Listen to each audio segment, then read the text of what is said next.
जो अफगानिस्तान में पहले होता था वो पाकिस्तान में होगा। तालिबान की बैकिंग पे कौन खड़े हैं ये समझना बहुत जरूरी है।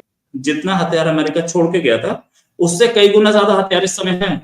दैट मींस हथियार की सप्लाई चल रही है। रशिया की तरफ से काफी ज्यादा आर्म्स एम्युनिशन और एक सपोर्टिंग लाइन आई है जो अफगानिस्तान के साथ बिरादराना ताल्लुकात इंडिया के हैं। अभी मैं पीछे एक टीवी डिबेट में तो पाकिस्तानी चिढ़ गया, मैंने कहा 3 दिन का एम्युनिशन है, क्यों परेशान हो रहा भाई, 3 दिन का एम्युनिशन है ना, कहाँ लड़ोगे। अफगानिस्तान और चाइना के ताल्लुकात बहुत हद तक बेहतर है बिकॉज ऑफ द इकोनॉमी जो कि वहां पे वो इन्वेस्ट कर रहे हैं, उनको इन्वॉल्व करना चाहिए।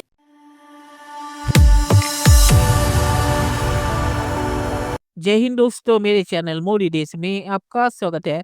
दोस्तों इस वीडियो को लाइक से और मेरे चैनल को सब्सक्राइब करना मत भूलिएगा। तो दोस्तों आज पाक मीडिया बात करे कैसे रशिया पाकिस्तानी मीडिया के मुताबिक तालिबान को हथियार सप्लाई कर रहा है, क्योंकि रशिया नाराज था पाकिस्तान से। क्योंकि आपको पता है कि अमेरिका के साथ मिलकर कैसे उन्होंने अफगानिस्तान में जब सोवियत यूनियन था उनके खिलाफ लड़ाई लड़ी थी। तो अब रशिया उसका बदला लेते हुए तालिबान को हथियार दे रहा है पाकिस्तान के खिलाफ, क्योंकि पाकिस्तानी मीडिया के मुताबिक अमेरिका ने इतने हथियार नहीं छोड़ के गए थे तालिबान के लिए कि अब तक वो पाकिस्तान के खिलाफ लड़ाई लड़ सके। तो तालिबान को कहीं से हथियार मिल रहे होंगे और सिर्फ रशिया ही है जो तालिबान को हथियार दे सकता है, क्योंकि पाकिस्तान के मुताबिक चीन तो उनका आयरन बर्डर है। चीन तालिबान को हथियार क्यों देगा? तो इसीलिए पाकिस्तानी मीडिया कह रहा है कि रशिया तालिबान को हथियार दे रहा है पाकिस्तान से बदला लेने के लिए। दोस्तों ये वीडियो बहुत ही मजेदार है, तो इसे आप पूरा से देखिएगा।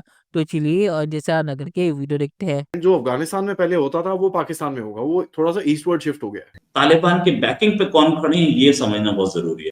जितना हथियार अमेरिका छोड़ के गया था उससे कई गुना ज्यादा हथियार इस समय है। दैट मींस हथियार की सप्लाई चल रही है और सिर्फ अमेरिका नहीं दे रहा, कई और दे रहे हैं।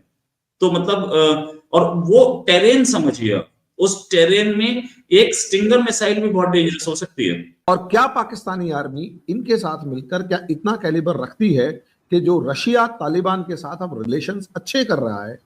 रशिया ने इस चीज को ध्यान में रखते हुए अफगानिस्तान को पाकिस्तान के अंदर भी एक मैसेज भेजा था कि ठीक है यार शांत रहे।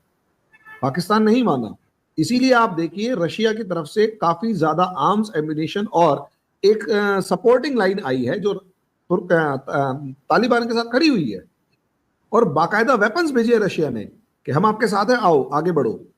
और बॉर्डर के ऊपर कहीं ना कहीं रशियन फोर्सेस जो है वो सपोर्ट करती हुई नजर आ रही है। आप अफगानिस्तान को देख ले, अफगानिस्तान के साथ बिरादराना ताल्लुकात इंडिया के हैं। अफगानिस्तान पाकिस्तान से जीतता है तो अफगानिस्तान इंडिया को थैंक यू बोलता है। ठीक, आज चाइना पाकिस्तान से दुखी है, क्यों दुखी है? चलो इंडिया, आप कहते हो इंडिया काफिर है। TTP takes over Tira Valley and all that, the Chinese will be very comfortable. Will be extremely comfortable.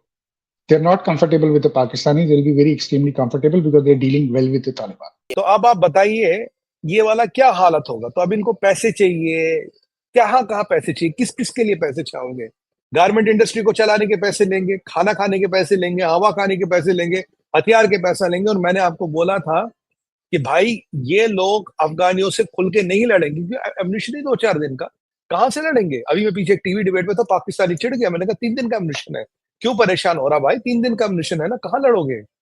तो हालत इनकी बद से बदतर हो रही है और हालतें इनकी और खराब हो रही है।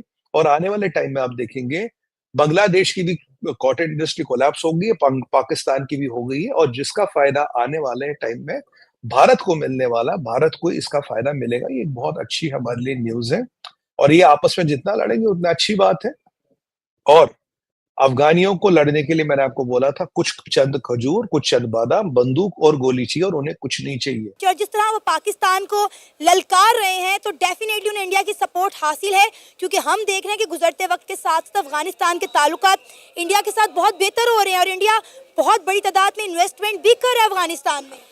हमें ना institute of going for the war हमें साथ वाले ममालिक को इन्वॉल्व करना चाहिए। अच्छा। हमें अगर हमारे और इंडिया के ताल्लुकात बेहतर नहीं है तो कोई बात नहीं, इंडिया और अफगानिस्तान के ताल्लुकात बेहतर है, हमें ईरान को लेके आना चाहिए बीच में, क्या हमारे ताल्लुकात बेहतर करें। नंबर 1। नंबर 2, अफगानिस्तान और चाइना के ताल्लुकात बहुत हद तक बेहतर है बिकॉज ऑफ द इकोनॉमी जो कि वहां पे वो इन्वेस्ट कर रहे हैं, उनको इन्वॉल्व करना चाहिए।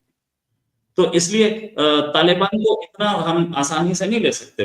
It's going to be even more tough. और ईस्ट एरिया खैबर पख्तूनख्वा और बलूचिस्तान दोनों डिस्टेबलाइज्ड रहे। ये अमेरिका कई साल से कोशिश कर रहा है और वो करता रहेगा। द रीजन बीइंग पाकिस्तान वहां पे चाइना को स्टेबलाइज कर रहे हैं, और चाइना वहां पे रहेगा तो अमेरिका के लिए और इंडिया के लिए दोनों के लिए दिक्कत है। तो वो एरिया जब तक चाइना वहां से खाली नहीं करता है तब तक वो एरिया एक ग्रेवयार्ड ही बने रहेगा। एक अजीब सा नेक्सस यहाँ पर क्रिएट हो रहा है, कौन किसके साथ है कौन किसके खिलाफ, अभी थोड़े दिन बाद पिक्चर क्लियर होगी, क्योंकि अभी तो विजिट हुई है, पाकिस्तान यहां कुछ ढूंढ रहा है, लेकिन इतना पक्का है ये विजिट जो है ये किसी तरफ इशारा कर रही है कि कुछ नए अलाइनमेंट्स बन रहे हैं। नए अलाइनमेंट्स में जो पहले कभी इंडिया के दोस्त हुआ करते थे, आज के दिन वो पाकिस्तान उनसे दोस्ती करना चाहता है, और जो कभी पाकिस्तान के दोस्त हुआ करते थे वो तो इंडिया के दोस्त हो चुके हैं।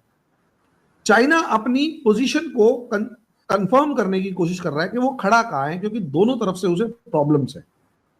अगर वो पाकिस्तान को वखान कॉरिडोर में एंटर करवा देता है तो वो वहां फंसेगा, अगर वो तालिबान के साथ सीधे भिड़ जाता है तो वहां फंसेगा। आईएसकेपी को खत्म करना जरूरी है, आईएसकेपी को खत्म करने के लिए तालिबान को खत्म करना है।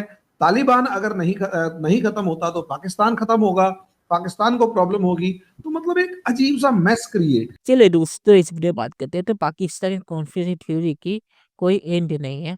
उन्होंने तो ये तक कहना शुरू कर दिया था कि तालिबान को इसराइल फंडिंग कर रहा है पाकिस्तान के खिलाफ, और वो इंडिया के जरिए इसराइल पैसे देता है तालिबान को ताकि वो पाकिस्तान को अटैक कर सके, क्योंकि पाकिस्तान एक एटॉमिक ताकत है और इसराइल को पता है कि पाकिस्तानी अकेला देश है जो इसराइल को खत्म कर सकता है। तो ऐसी भी एक कॉन्स्पिरेसी थ्योरी पाकिस्तानी मीडिया ने शुरू कर दी थी अफगानिस्तान के बारे में, जब तालिबान ने उन पे हमला करना शुरू किया। पाकिस्तान का भी जो सिंपल रीजन है कि तालिबान क्यों हमला कर रहा है उस पे नहीं, ये था कि पाकिस्तान ने एयर स्ट्राइक किया था, और इसलिए तालिबान उसका बदला लेने के लिए अब पाकिस्तान पे हमला कर रहा है।